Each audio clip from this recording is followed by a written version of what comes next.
இப்போ தேவையானது என்னென்னங்கிறது பார்க்கலாம். ஃபஸ்ட்டு பார்த்திங்கன்னா கடுகு எடுத்திருக்கேன், அதுக்கப்புறமேட்டு மல்லித்தூள், அப்புறம் வெந்தயத்தூள், கடலைப்பருப்பு ஒரு 6 ஸ்பூனு, பாசிப்பருப்பு ஒரு 2 ஸ்பூனு, மஞ்சத்தூள் கொஞ்சம், பெருங்காயம் கொஞ்சம், இதுதான் தேவையானது.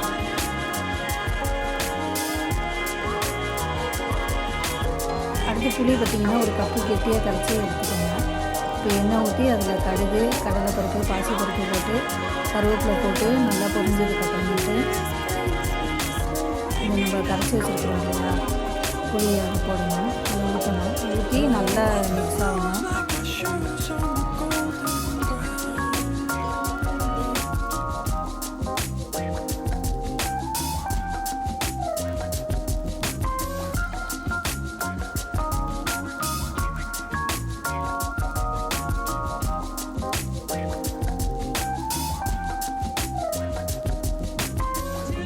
கரைச்சி வச்ச புளியும் சேர்த்துக்கலாம்.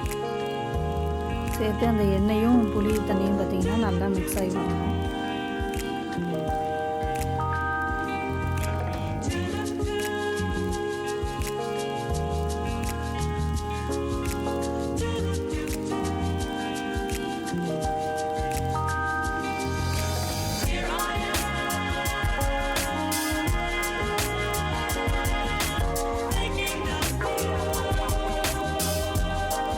அதுக்கப்புறம் உப்பு பார்த்திங்கன்னா கொஞ்சமாக சேர்த்துக்கலாம், நிறையா சேர்க்கக்கூடாது.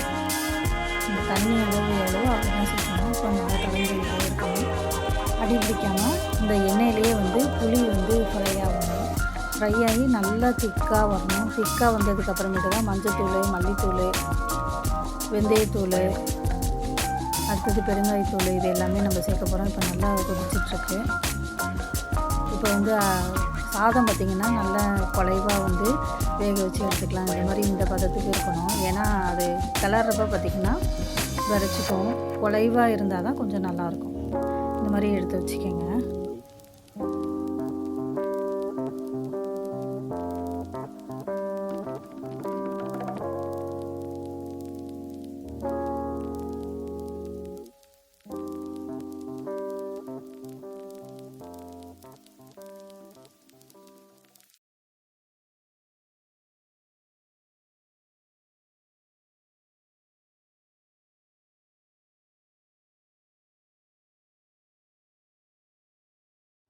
இப்போ மல்லித்தூள் சேர்த்துக்கலாம்.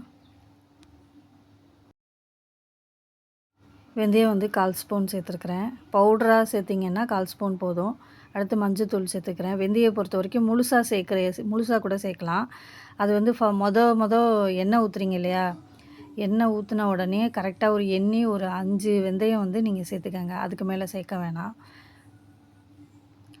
வெந்தயம் பொறுத்த வரைக்கும் கொஞ்சமாக தான் சேர்க்குறோம், ஏன்னா கசப்பு அதிகமாக தெரிய ஆரம்பிச்சிடும்.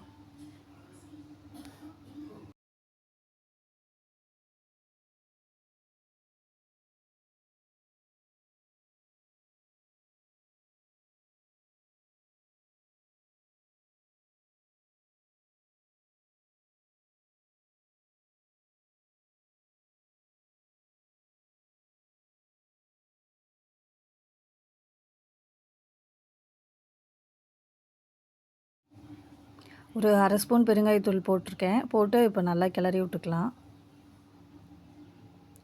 இந்த மாதிரி நல்லா அந்த புளியும் எண்ணெயும் பார்த்திங்கன்னா நல்லா ஃப்ரை ஆகி வருது. இந்த ஸ்டேஜில் என்ன பண்ணிடலான்னா ஆஃப் பண்ணிவிட்டு நம்ம சாதத்தை எடுத்து போட்டு கிளறிக்கலாம். இப்போ சாதத்தை போட்டு நல்லா கிளறிக்கலாம். இப்போ டேஸ்ட்டான புளி சாதம் ரெடி ஆகிடுச்சு. வாங்க சாப்பிட்லாம் எல்லாருமே. தேங்க்ஸ் ஃபார் வாட்சிங்.